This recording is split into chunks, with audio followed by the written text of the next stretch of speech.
म्हणजे अज्ञानातून ज्ञानाकडे नेणारा प्रकाश असतो. गुरुकृपेमुळे जीवनाला योग्य दिशा मिळते. गुरु म्हणजे ज्ञानाचा अखंड झरा, जीवनात योग्य दिशा देणारा दीपस्तंभ. त्यांच्याच कृपेने अज्ञानाचा अंधकार आपल्या जीवनातील दूर होतो. आपल्या जीवनामध्ये यश, संस्कार, आत्मविश्वासाचा प्रकाश निर्माण होत असतो. तर हाय, हॅलो, नमस्कार, मी पायल. आता तुम्हाला लक्षात आले नसेल की मी काय सांगते ते. आता लवकरच गुरुपौर्णिमा येणार आहे, त्यामुळं गुरुपौर्णिमा का साजरी करायची हे याबद्दल मी या व्हिडिओमध्ये तुम्हाला सांगणार आहे. आता गुरुबद्दल आपल्याला खूप आदर असतो, पण गुरुबद्दल कृतज्ञता व्यक्त करण्याचा दिवस म्हणजेच गुरुपौर्णिमा. आषाढ पौर्णिमेला आपण हा दिवस साजरा करणार आहे आणि 29 जुलैला आपण तो दिवस सेलिब्रेट करणार आहोत. आता सेलिब्रेटच म्हणावं लागेल, कारण आपण खूप थाटामाटात हा दिवस साजरा करत असतो.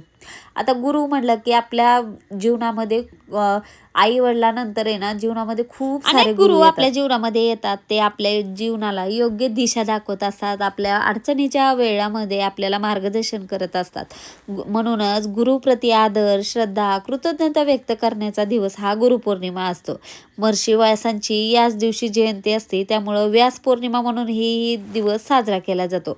आता या दिवशी गुरुबद्दलचं पूजा, नामस्मरण, जप, आध्यात्मिक ग्रंथाचं वाचन, आपण या सगळ्या गोष्टी करू शकतो. स्वामी भक्त असाल तर या दिवसामध्ये तुम्ही सारामृताचं पठण करू शकता किंवा स्वामी चरित्र पारायण करू शकतात. आता पारायण खूप फलदायी मानलं जातं आणि गुरुपौर्णिमेला हे तुम्ही आवर्जून करू शकता. आता काही नाही जमलं तर श्री स्वामी समर्थ असा जप तरी केला तरी चालतं. तर गुरुवारच्या दिवशी आहे ना, मी पूजा अशी छान करते आणि आता लाल कलरचं मी आहे ना वापरायचं बंद केले आसन, कारण आहे ना ते खूप जणांचं म्हणणं असं असतं की लाल कलर आहे ना देवघरामध्ये तुम्ही आसन वापरू नका.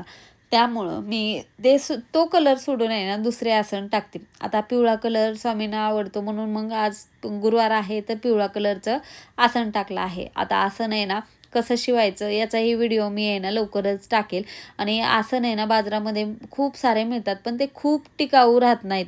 आणि मग आपल्याला आहे ना छान देवघरात दिसण्यासाठी आज घरच्या घरी खूप सारे आसन मी बनवले आहेत आणि तुम्हालाही मी दाखवेल. आता गुरुवारी आहे ना स्वामींचा मी अभिषेक करते. आता अभिषेक जर गुरुवारी तर करतेच, पण जर गुरुवारी मी अभिषेक केलेला काही तुम्हाला दाखवला नाही.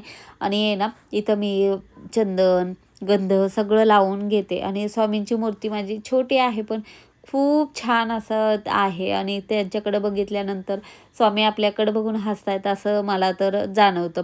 तर स्वामींना अशी छोटीशी कपडे आणि हे सगळं मी शिवलं आहे आणि स्वामींसाठी गुरुपौर्णिमेसाठीही मी लवकरच खूप साऱ्या गोष्टी शिवणार आहे म्हणा, करणार आहे. तर ते तुम्हालाही मी नक्की दाखवेल. तर असं छान सगळं केल्यानंतर आहे ना स्वामींचं अजून रूप खुलून दिसतं. आणि आज आहे ना मी खणांचं त्यांना कपडे ते घातले आहेत, तर त्यामुळं अजूनच छान दिसतात. तर असं देवघर दिसलं की मनाला आहे ना एक प्रकारची पॉझिटिव्हिटी वाटते आणि खरंच खूप छान वाटतं. आणि आज मी फुलंही आणली होते, तर गुलाब त्या स्वामींना वाहून घेतला. आणि फुलं असले की देवपूजा आपली पूर्ण झाल्यासारखी वाटते, नाहीतर कुठंतरी आपली देवपूजा अपूर्ण असल्यासारखंच मला वाटतं, कारण फुलाविना पूजा अपूर्णच म्हणलं जातं. तर इथं आहे ना मी खूप सारे फुलं घेऊन आले होते. तर स्वामींना कलरनुसार कुठले फुलं व्हावे. आता एक व्हिडिओ मी पाहिला होता, तर त्याच्यामध्ये सांगितलं जात होतं की देवांना कुठले फुलं आवडतात ना तेच फुलं व्हावे असं म्हणलं जातं. पण ते किती खरं आहे किती खोटे मला माहीत नाही. पण आपण तर थोडंफार करायला जातो की देवी म्हणलं की लाल कलरचं फूल वाहतो, विष्णुदेव म्हणलं की पिवळ्या कलरचं फूल वाहतो, असं आपलं ठरलेलं असतं. गणपती बाप्पा म्हणलं की चाफ्याचं फूल वाहतो.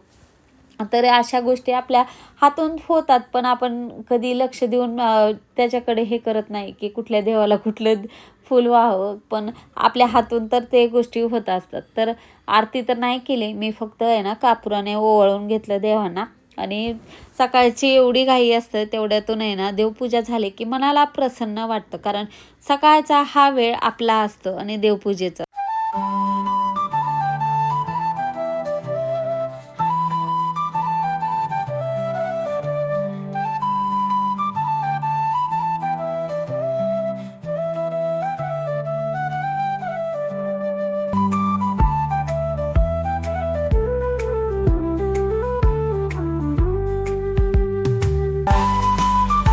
गुरुवारी हळदीनं लेपन उंबरठ्याचं करावं असं खूप सारे व्हिडिओ मी पाहते आणि तुम्ही पाहता असाल आणि खूप साऱ्या जणीही करतात आणि आपल्याला दाखवतात.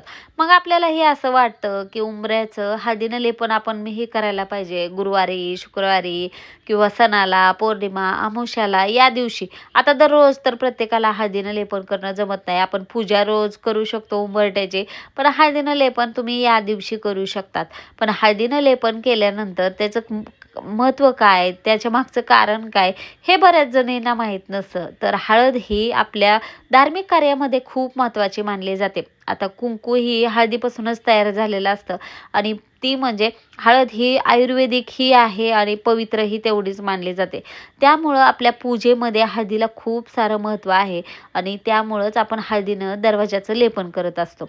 आता हळद एवढ्या सगळ्या गोष्टीचं कारण आहे. त्याचबरोबर आपल्या घरामध्ये आहे ना सगळी नकारात्मकता, पॉझिटिव्हिटी सगळ्या गोष्टी आहे ना दरवाजातून येत असतात. त्यामुळं आपला दरवाजा जेवढा नीटनेटका पॉझिटिव्ह वाटेल तेवढ्याच आपल्या घरामध्ये चांगल्या वाइब्स येतात. त्यामुळं आपला दरवाजा आहे ना गुरुवारी तरी किमान आवर्जून असं लेपन करावं. हळदीनं लेपन झालं की दिवा मी दरवाजात आवर्जून लावते. आता माझ्या बाबतीत तर एक गोष्ट छान झाली आहे. जे मी हळदीनं लेपन करते ते मी स्वतः करायचे आणि आजूबाजूचे बघायच्या, मग विचारायच्या आणि आता चांगली गोष्ट म्हणजे त्याही आता हळदीनं लेपन करतात, दरवाजात दिवा लावतात आणि त्या मला सांगतात की खूप पॉझिटिव्ह वाटतंय आणि दरवाजा आमचा इतका छान दिसत होतो आणि खरंच आम्हालाही आता करण्याची आहे ना म्हणजे रोज करावी असं वाटतं.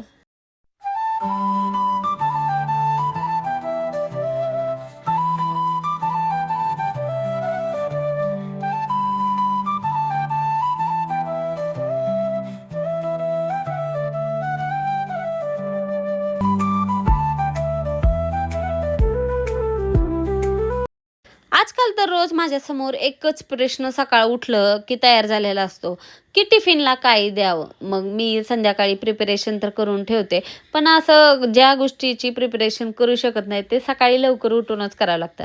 आता ही इडलीच घ्या ना, ही रव्याची इडली आहे. जर आपण दुसरी इडली केली असते, तर तेच अगोदर आपल्याला भिजू घालायचं, नंतर आपल्याला ते काढून ठेवायचं आणि नंतर मग आपण सकाळी इडली बनवू शकते. पण रव्याची इडली झटपट तयार होते आणि खरंच वेळ नाही जात, पण आहे ना टेस्टला एक नंबर अशी लागते. आता जर ज्याला आहे ना इडलीच खरंच खूप खाणारे असेल तर आहे ना त्याला कळेल की रव्याची आहे का तांदळाची आहे. पण थोडंही जाणवत नाही रव्याची आणि तांदळाची. तुम्ही नक्की करून बघत जावा. कारण आहे ना काही गोष्टी आपण आहे ना कंटाळा करतो, पण त्याच गोष्टी जर सोप्या होत असेल तर ते गोष्ट करायला काय हरकत आहे.